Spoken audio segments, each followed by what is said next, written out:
Hello students, welcome to step up academy. मैं अंजलि सिंह कुशवाहा और मैं हूं आपकी बायोलॉजी ट्यूटर। आज हम स्टार्ट करेंगे क्लास 12 का चैप्टर नंबर 12 जिसका नाम है इकोसिस्टम। और इस चैप्टर में हम पढ़ रहे हैं कंपोनेंट्स ऑफ इकोसिस्टम।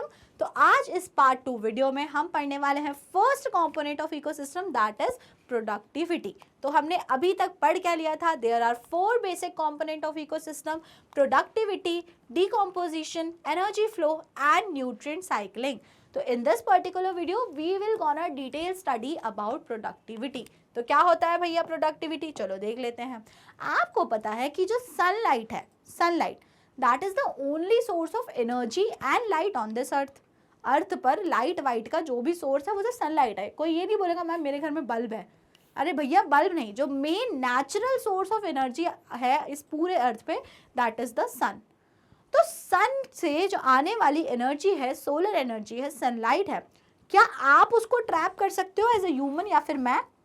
नो, हमारे पास ये एबिलिटी नहीं है कि हम उस सोलर एनर्जी को ट्रैप कर पाएं, क्योंकि हमारे पास क्या नहीं है? Because we don't have that green colour pigment known as chlorophyll. अब ये जो ग्रीन कलर का पिगमेंट है क्लोरोफिल, किसके पास होता है? This green colour pigment is present within plants. Plants के पास प्रेजेंट होता है।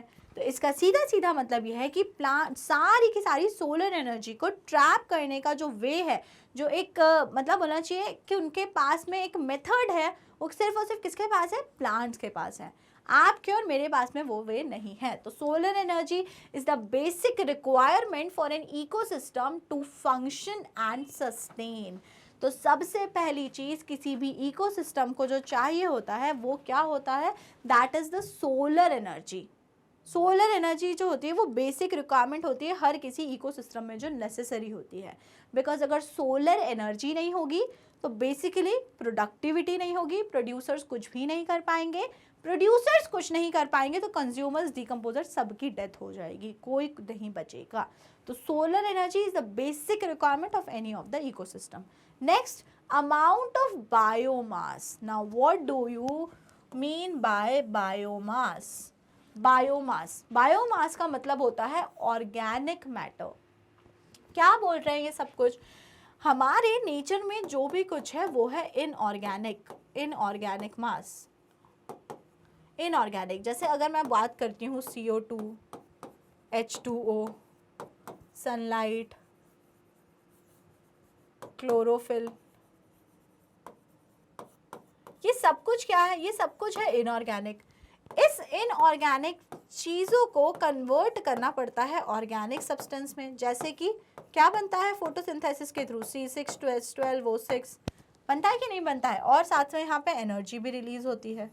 तो दिस इज ऑर्गेनिक।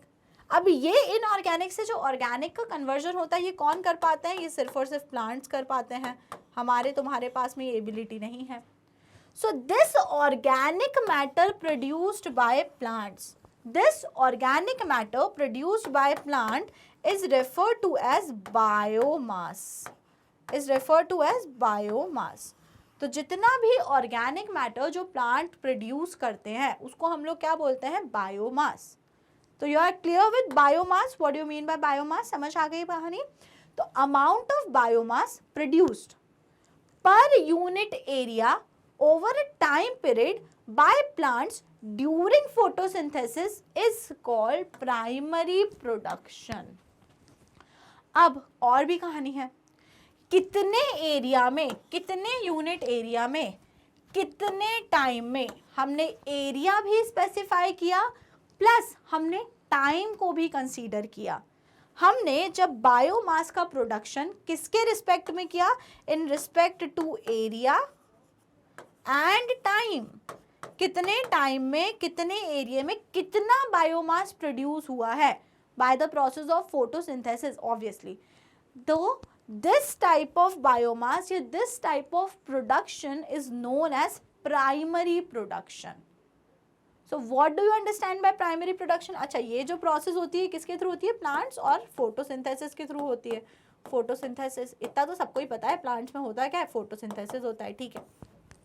अब इस वाली फोटोसिंथेसिस की प्रोसेस है जिससे ये बायोमास प्रोड्यूस हो रहा है। अगर मैं इस बायोमास को मेजर करूं per unit area, per unit time, per unit area, per unit time. Then this is referred to as primary productivity. This is referred to as primary productivity. तो इसको अगर हम इसको इरेज कर दूं, ये तो समझ में आ गया बायोमास क्या होता है. तो अगर मैं यहाँ पे लिखना चाहूँ primary productivity, primary productivity, primary productivity, तो primary productivity will be equal to amount of biomass. Biomass कैसे प्रोड्यूस होगा? थ्रू फोटोसिंथेसिस, कुछ नहीं ऑर्गेनिक मैटर है, per unit area, per unit area over a time period. कितने time में? Per unit area in what time. Time ऐसे multiply नहीं करना चाहिए, per unit area time, per unit area per unit time कितना biomass produce हुआ है, इसको हम लोग बोलते हैं primary productivity. So you are clear with primary productivity. अगर आपसे कोई बोल रहा है for this year and for this particular area primary productivity is this, तो मतलब वो क्या सॉरी तो वो क्या एक्सप्लेन करना चाह रहे हैं?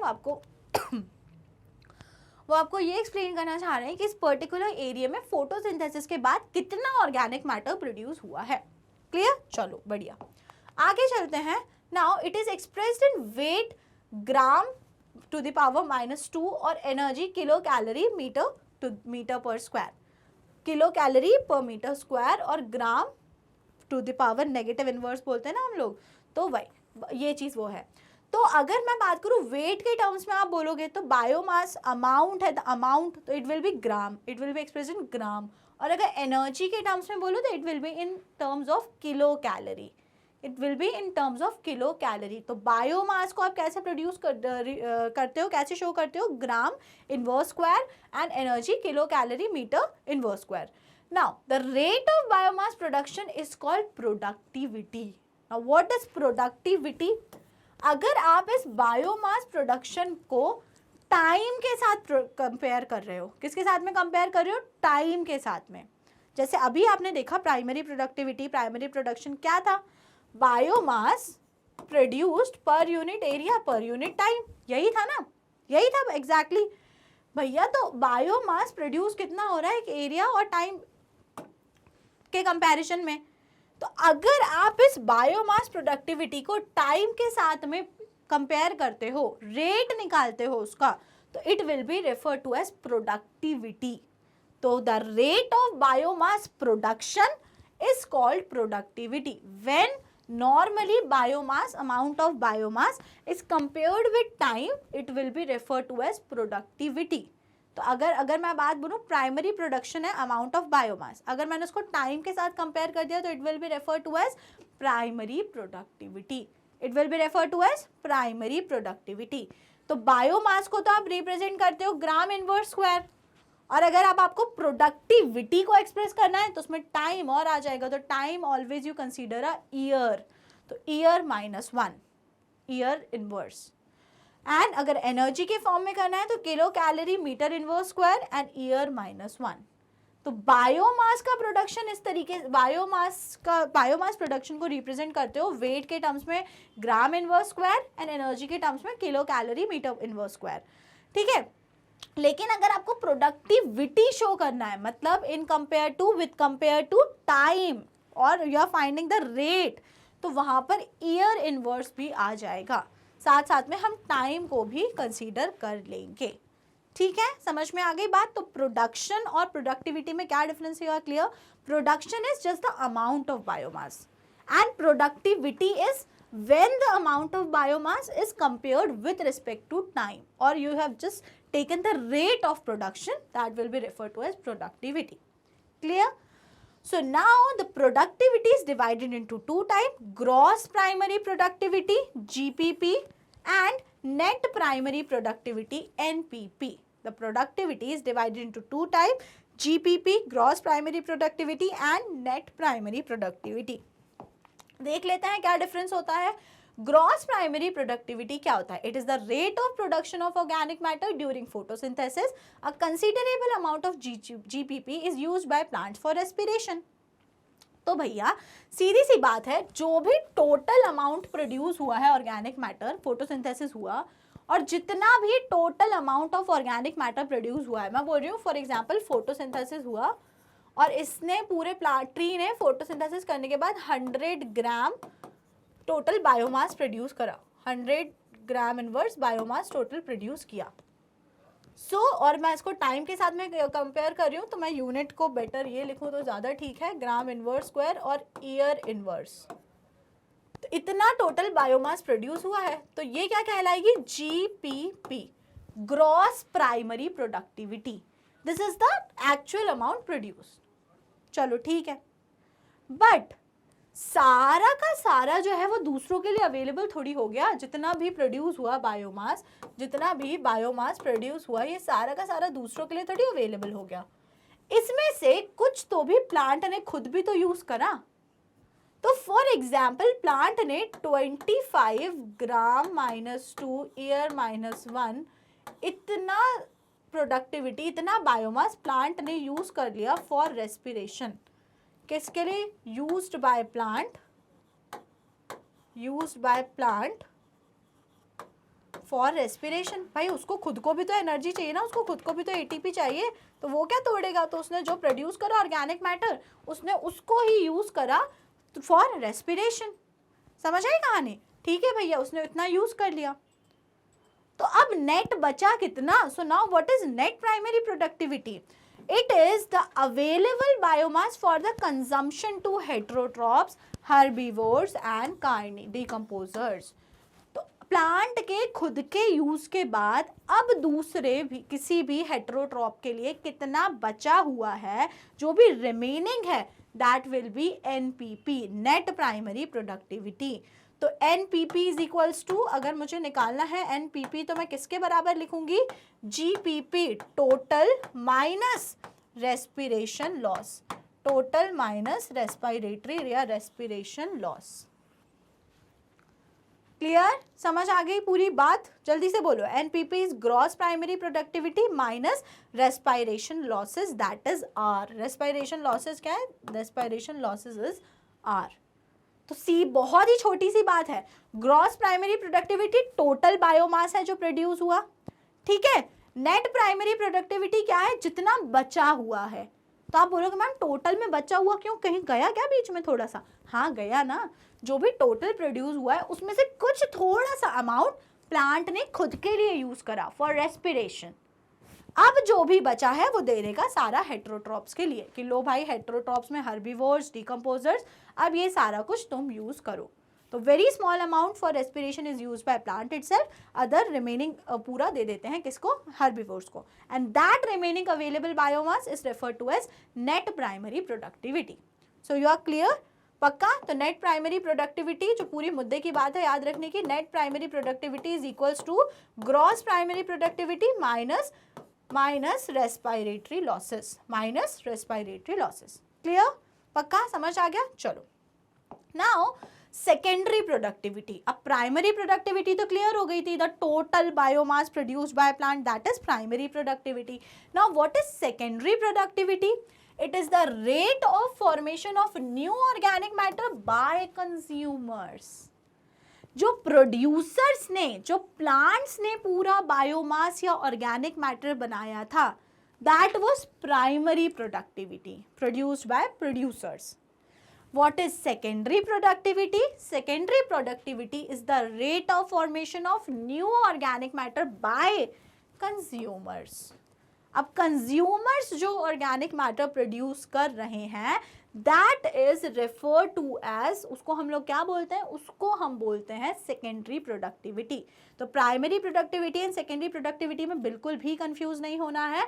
सेकेंडरी प्रोडक्टिविटी होती है amount of biomass produced by consumer. Consumer कितना बायोमास प्रोड्यूस कर रहे हैं वो कहलाता है secondary productivity. Now primary productivity varies in different ecosystem because it depends on, अब ये जो प्राइमरी प्रोडक्टिविटी है जो प्लांट्स प्रोड्यूस कर रहे हैं, ये कुछ फैक्टर्स पर डिपेंड करता है। जैसे कि सबसे पहले प्लांट्स स्पीशीज इनहैबिटिंग अ एरिया, कोई एक एरिया है वहाँ पे हाई प्रोडक्शन, हाई यील्ड वाले प्लांट्स हैं, तो बायोमास प्राइमरी प्रोडक्शन ज़्यादा होगा, नहीं तो कम होगा। Second, environmental factors, environmental factors बहुत इंपॉर्टेंट रोल प्ले करते हैं इन प्राइमरी प्रोडक्टिविटी, जैसे कि टेम्परेचर क्या है, वाटर अवेबिलिटी क्या है, मॉइस्चर कैसा है सॉइल में, सनलाइट की अवेबिलिटी कैसी है, all this environmental factor. Third, availability of nutrients, the nutrients present in soil. अगर न्यूट्रिएंट्स अच्छे खासे हैं, ज़्यादा हैं, तो प्राइमरी प्रोडक्टिविटी भी ज़्यादा होगी, फोटोसिंथेसिस अच्छा होगा, प्रोडक्शन ज़्यादा होगा. तो that is why availability of nutrients. Lastly, photosynthetic capacity of plant. What is the actual ability of plant to perform photosynthesis? जो हाईली फोटोसिंथेसिस करता है, सनलाइट को ज़्यादा ग्रैब करता है, ज़्यादा कार्ब सिंथेसिस करता है, उसमें प्राइमरी प्रोडक्टिविटी, उस प्लांट में प्राइमरी प्रोडक्टिविटी हाई होगी. और जो ये सब नहीं कर पाता है, फोटोसिंथेटिक कैपेबिलिटी इतनी नहीं है उस प्लांट की, तो उस प्लांट के लिए क्या हो जाएगा, उस प्लांट के लिए जो बायोमास होगा, प्राइमरी प्रोडक्टिविटी होगी, वो कम होगी. So you are clear with primary productivity and secondary productivity. Primary productivity is the amount of biomass produced by producers, and secondary productivity is the amount of biomass, new biomass synthesized by consumer. So annual net primary productivity हमारे biosphere पे total है 170 billion ton of dry weight. कितना organic matter synthesize होता है हमारे biosphere में total एक साल में? 170 बिलियन टन. और 170 बिलियन टन में से अगर हम बात करते हैं, ओशन सिर्फ 55 बिलियन टन कंट्रीब्यूट करते हैं. ओशंस के थ्रू कितना है? सिर्फ और सिर्फ 55 बिलियन टन. बाकी सारा का सारा टेरेस्ट्रियल लैंड पे प्रेजेंट प्लांट्स करते हैं. अगर हम बात करें ओशन से, तो ओशन से प्राइमरी प्रोडक्टिविटी में सिर्फ और सिर्फ 55 बिलियन टन का कॉन्ट्रीब्यूशन है आउट ऑफ 170. बाकी कंट्रीब्यूशन किसका है? सिर्फ और सिर्फ टेरेस्ट्रियल का. वो बताना ये चाहते थे कि ओशन ने 70% कंज्यूम करके रखा है, तो ज़्यादा प्रोडक्शन करना चाहिए ना. 70% ऑफ लैंड ऑक्यूपाई कर सका, तो ज़्यादा करना चाहिए, लेकिन ऐसा कुछ भी नहीं है. तो प्राइमरी प्रोडक्शन में main role is played by the terrestrial plant. So here we are done with the first component of ecosystem, that is productivity. Next we will study about decomposition. Okay, तो अगर कोई भी doubt है तो doubts को पूछ लो, और नहीं तो जल्दी से वीडियो को कर दो लाइक और स्टेप अप एकेडमी को कर लो subscribe. Thank you and keep watching.